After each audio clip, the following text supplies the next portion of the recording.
Because you're watching this video, I'm gonna take a wild leap of faith and assume that you like roller coasters. I mean, that's what my entire channel is dedicated to.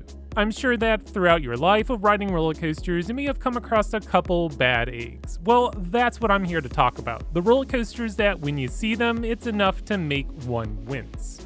Instead of discussing individual roller coasters, this list is dedicated to the types of roller coasters that are just awful. You know, without riding it, chances are it's going to be a one and done experience.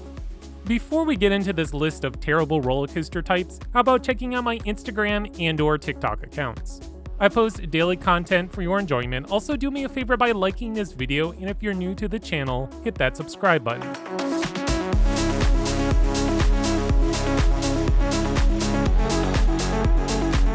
First, let's talk about my more controversial pick, the Flying Dutchman model built by Vekoma.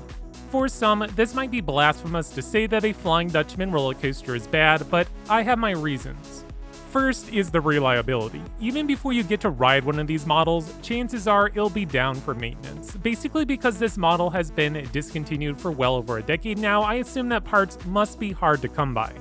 These roller coasters are notorious for going down or just not opening up at all. My last visit to Carowinds, both days, Nighthawk was closed for the entire visit. Batwing over at Six Flags America, which is the other operating Flying Dutchman coaster, rarely opens on time if it even opens up at all. Next, the main reason why I dislike this coaster model would be the restraints. The way these cars lay on the track causes your body weight to all roll into your shoulders. I feel like I'm constantly pushing back against the armrest to keep myself in a comfortable position. Instead of enjoying the flying sensation, I'm just stuck holding on. For some, this isn't really a problem, and I know that many actually enjoy this coaster type. For me, I'm glad that the Flying Dutchman model is dead, and glad that Vekoma is taking the flying coaster concept into a better executed direction. The Aero looping roller coaster by, of course, Aerodynamics.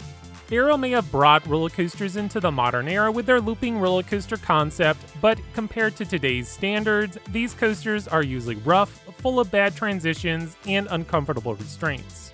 As a taller person, the first thing I notice is how the over-the-shoulder restraint does not sit on my body in a comfortable fashion.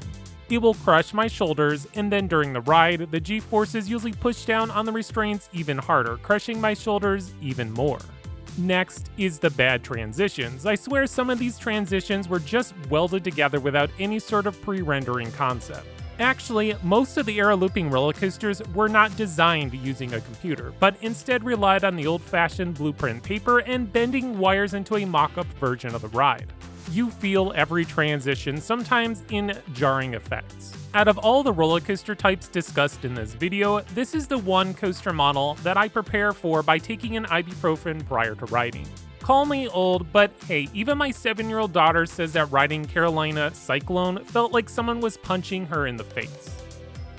The Zack Spin, designed by Intamin Amusement Rides. Green Lantern First Flight, which was previously at Six Flags Magic Mountain, I consider to be one of the worst roller coasters ever constructed. The concept on paper sounds exciting. The ride consists of roller coaster cars that can freely flip upside down, all dictated by the G-forces experienced by the ride. For the most part, it's not too bad, but if you find yourself somewhat stuck in an upside down position, get ready for the pain. When I rode Green Lantern, we were upside down near the end of the ride, but when we performed one of the drops, it felt like I was being dropped on the floor, and for a moment, I thought I broke my arm. At one point, Green Lantern was supposed to be moved to La Ronde, but I believe that project was scrapped, and the coaster itself has become scrap metal. The Boomerang, designed by Vekoma. On paper, a Boomerang roller coaster looks great. They're an inexpensive coaster type that has an intense, compact layout, sending riders upside down 6 times. Oh, and they go forwards and backwards. Similar to the problem I said about Aero loopers, Vekoma boomerangs have bad transitions. The worst part of the ride is usually entering and exiting the boomerang element, which is also known as a cobra roll. If you've been on one of these models before, chances are you know how to prepare yourself for the bad transitions, reducing the headbanging, but the real crime here is how generic these coaster models have become. Many parks have a boomerang coaster of some type on their property. They're basically all the same thing, meaning if the line is longer than a station wait, that's an easy skip for me.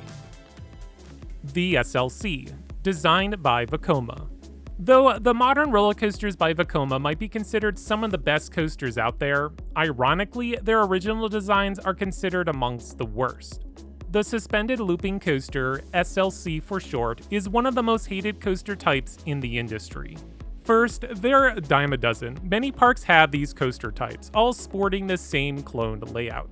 Next, well, they're just not comfortable. The coaster creates headbanging and this weird shimmying effect during some of the inversions. Their original over-the-shoulder restraints made it worse by banging your ears off the restraints during many of the maneuvers. Some of the modern designs have been upgraded with the vest restraints. It doesn't eliminate the shimmying effect, but removes the headbanging, which is a plus. These coasters may be hated in the coaster community, but ironically, they are GP magnets. The crazy compact designs will keep the general public intrigued, thus running to this attraction at rope drop. Finally, let's talk about the stand-up coaster, most commonly designed by B&M. At one time, I thought the stand-up coaster was really cool. It's a different experience standing up on a roller coaster. You feel the G-forces just crushing your legs. Well, that's also the same reason why I dislike this coaster model. It feels more like a workout than a fun coaster experience. If you get your seat adjusted perfectly, the ride experience won't be that bad. However, if it's just off a tad, then be prepared for the pain. Guys, if you have your seat too high, you'll be singing soprano in the church choir on Sunday. If you set it too low, your legs will feel like they're about to get ripped off. Honestly, there's really no such thing as having the seat adjusted perfectly, because hitting the sweet spot means combining a little bit of both bad options, just making them lesser. Thankfully, most of the roller coasters have a pretty decent layout. Smooth transitions, I mean, this is B&M and they're usually pretty good with that stuff. Most of these stand-up roller coasters have an incline loop, which I think is a neat inversion. Overall though, the bad outweighs any of the good from these models. Surprisingly, it looks like SeaWorld Orlando is going to revive this concept with their new for 2023 roller coaster. We don't know how similar they will be until next year, but hopefully B&M found a way to make this coaster better than it once was. Well, that's going to do it for my list of terrible roller coaster types. Which roller coaster design is your least favorite? Let me know all about it in the comments below. Please click on the like button, and if you are new to the channel, subscribe. That way you continue to get more great content brought to you by Extreme Thrills.